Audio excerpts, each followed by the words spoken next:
In every generation, there are people who lie, but only a few turn deception into an art. This is the story of one such man. A man who didn't just trick people out of money, he rewrote reality itself.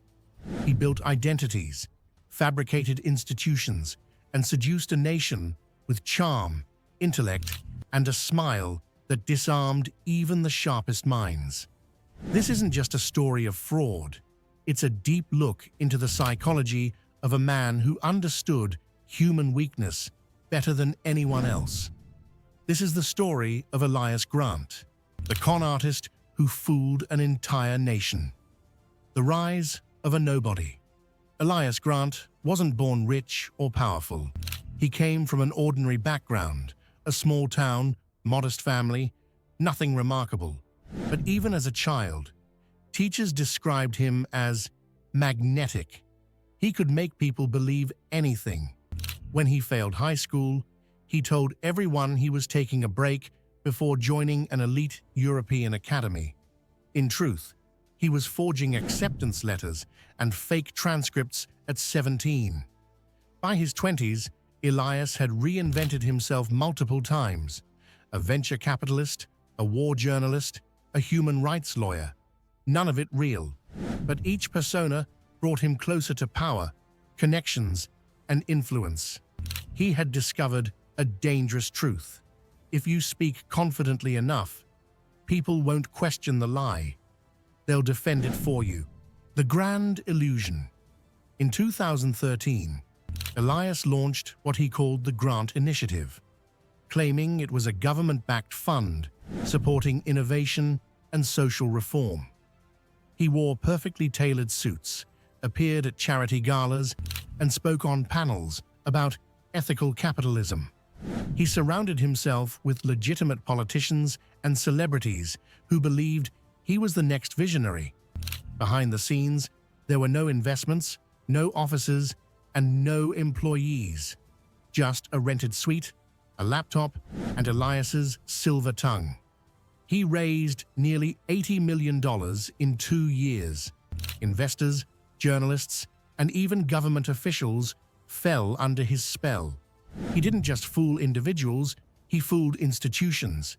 And he did it all by understanding one thing. People believe what they want to believe. The psychology of deception. To understand how Elias pulled this off, psychologists later described 3 key traits: charm, control, and chaos. He used charm to lure victims, always calm, always confident, always flattering. He used control to manipulate their reality, isolating them from anyone who questioned his narrative.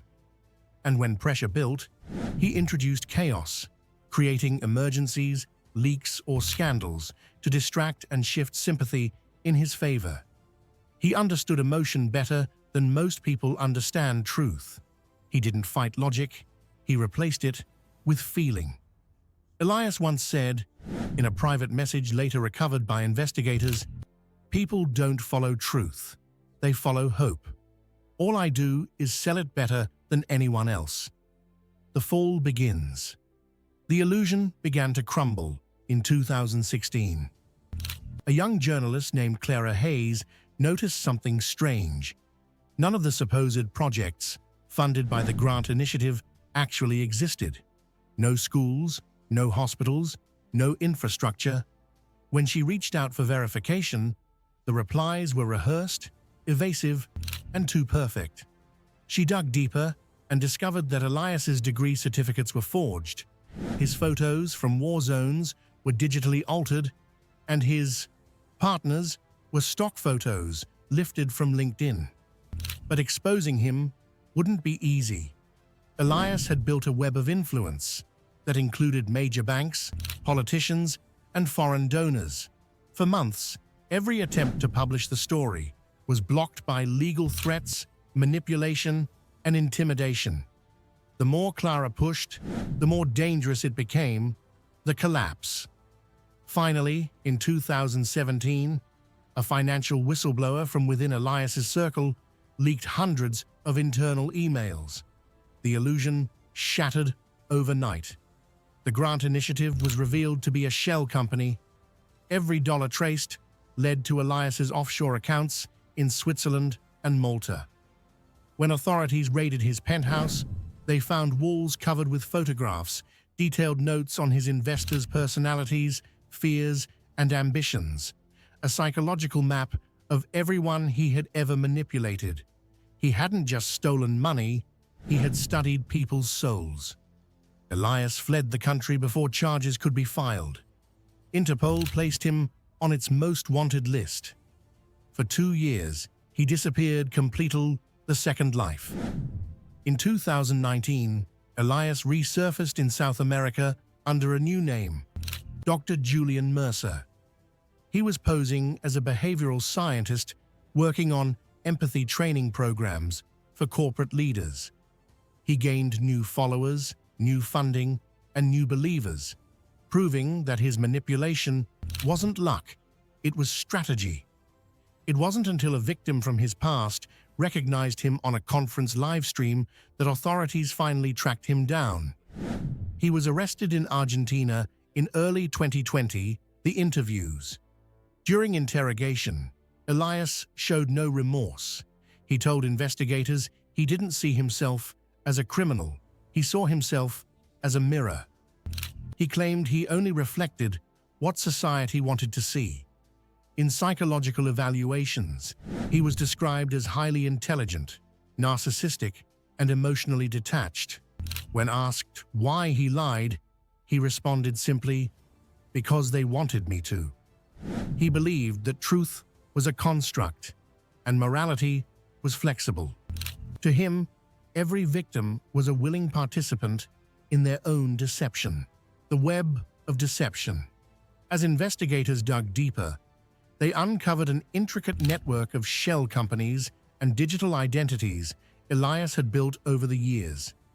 He wasn't just manipulating people, he was manipulating systems. Dozens of accounts traced back to his aliases showed he had funneled millions through offshore trusts, charitable fronts, and cryptocurrency wallets. Each move was calculated to reinforce his persona as a credible, sophisticated thinker rather than a con artist. What shocked authorities most was that many of his closest associates didn't even realize they were helping launder money. They believed they were funding a revolutionary research initiative on empathy and leadership. The victims' stories. The human toll was far greater than the financial loss. Victims described feeling humiliated not just because they were deceived, but because they wanted to believe him. Some compared the experience to being part of a cult, a charismatic leader convincing them they were part of something meaningful. One investor, a retired psychologist, said, "He didn't steal my money.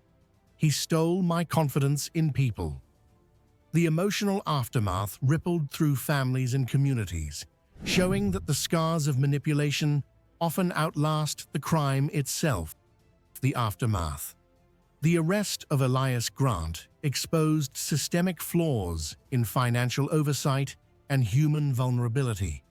Governments tightened their vetting systems, but it was too late for thousands who lost their savings, reputations, or careers. Clara Hayes's investigation earned international recognition, but even she admitted that some people still refused to believe Elias was guilty. They insisted he was framed, that he was a visionary destroyed by jealousy, and that's the most terrifying part. Even after the truth was proven, the myth remained stronger than reality. Closing reflection. Elias Grant once said that the best lie is the one that makes you feel good. And he was right. His story isn't just about crime. It's about the human desire to believe in something extraordinary. He didn't need weapons or violence. His greatest tool was belief itself. He exploited the gap between truth and trust, a gap that exists in all of us. Today, he serves a 25-year sentence in a high-security prison where he reportedly spends his time writing essays on social psychology and human behavior. but his legacy continues as a chilling reminder that manipulation isn't about what's real. It's about what we choose to believe. And sometimes, the most dangerous people are the ones who make us feel safe while they're lying straight to our face.